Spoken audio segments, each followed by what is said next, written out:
Well, watching out for your health, it is outdoor season in the PNW. And while you might be excited to get out into all that stunning scenery, something else is equally excited to turn you into a snack. Yeah, ticks. They are everywhere, and their bite is far more than a simple nuisance. For some, it comes with a life-changing disease.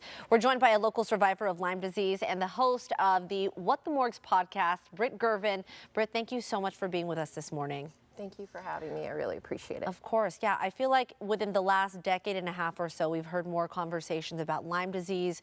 More celebrities have been open with their journey about it, and we're learning more about the correlation of that disease with ticks. So first and foremost, how can we protect ourselves from ticks? Great question. So being a native Oregonian, I think there's sort of like this idea in the Northwest that ticks somehow don't exist. Yeah. Sort of on the West Coast and certainly in the Northwest. That is inaccurate. So, and with the temperatures getting warmer, ticks, the climate, it's becoming more habitable. And, you know, generally tick season is April to September. That is also getting much longer as well as far as their activity. Yeah. So, and then also people moving out of the city more into rural environments is also sort of shifting the trajectory of the tick population. So some simple things that you can do is certainly, so I use Wondercide, so it's a great product, safe for humans, for pets. Spray it all over on your clothing prior to going outside.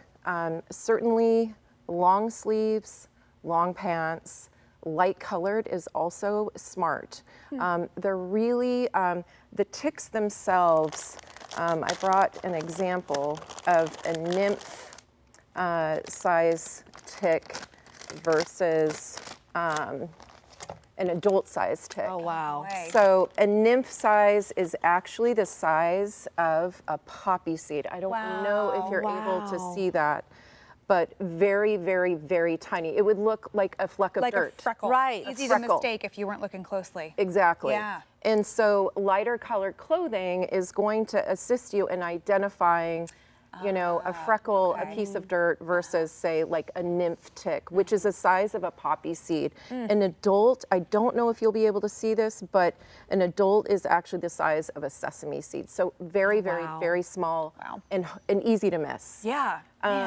And so what you can do is certainly, you know, take your pants. Socks into pants. There we go. Yeah, we were talking about it during the break. I remember being, you know, a kiddo hiking in the Sierra Nevadas and saying like, I don't want to put these on. I don't want to look like this. And like, you have to. It's not about it's not about fashion when you're out in the outdoors. You really are trying to keep yourself safe. You are trying to keep yourself safe. You can also grab some tape, and these are obviously really cost-effective ways. Right. Wrap some tape around, and the purpose of that is just that, you know, the ticks can hitch a ride on your clothing and climb up, you know, your pant legs. So just another really simple way to protect yourself. So let's say you're out on your trail, and I would say stick to your main trail. You know, obviously ticks love tall grasses, bushes, leaf litter, wood piles, things of that nature. So stay on the path. They obviously are going to follow any animal feeding areas or any animal trails. So if you can stay midway in your trail as much as possible. Once you're done, a couple different things you can do. So there's a new product on the market called the Tick Mitt. So the Tick Mitt is pretty great. And this you can use on yourself and your animals as well. This is only going to get any loose ticks. Any loose ticks. That's it. Haven't latched on. So this is a great kind of first line of defense. And then after you use that, dispose of the ticks, we generally suggest that you put it in here and then put it in the dryer for at least 10 minutes, including your clothing as well. Oh, wow. Okay. That heat kills the ticks. The heat will kill. Another cost-effective way, if you don't want to get a tick mitt, is just a simple lint roller.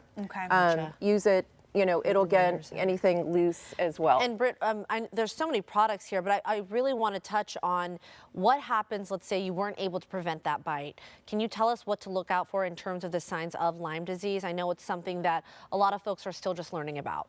So the interesting thing is it's different for everybody.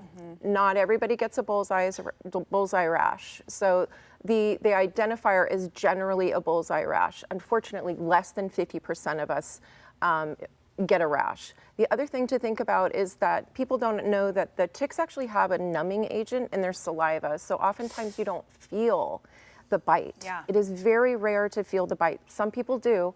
I didn't. Most of my friends that I've met in my community, you know, didn't feel it either. But if you do see a tick latched, you can simply take some tweezers. You want to get as close to the skin as possible, but you want to make sure that you get that head. Yeah. No twisting, turning. It's a literal go under the head and lift slowly and straight up. Yeah.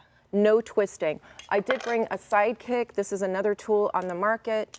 The one nice thing about this, a lot of people are really uncomfortable with ticks, don't want, you know, even tweezers. So this again would just go under the head. The nice thing about this is it's got a light. Oh, nice. And so it'll allow, you know, it'll allow you to see a little bit more clearly. But if you do suspect that, you know, if the tick is latched, you want to make sure that you remove it appropriately, and then you want to make sure that you save it because you need to know whether or not it was carrying disease or not. Not all ticks carry disease, but more than 50% do. So it's really critical that you know, if you've been bit or not. That's interesting. I remember, you know, when I was growing up, it was like you get the tick off and you flush it down the toilet. But now we know you can actually bring it to the doctor, have it tested, gain a lot of valuable insight from that. We are running short on time here, but I know you go into depth on all of these things with your podcast, What the Morgues. Where could people find it? You can find me on YouTube. You can find me on most all platforms.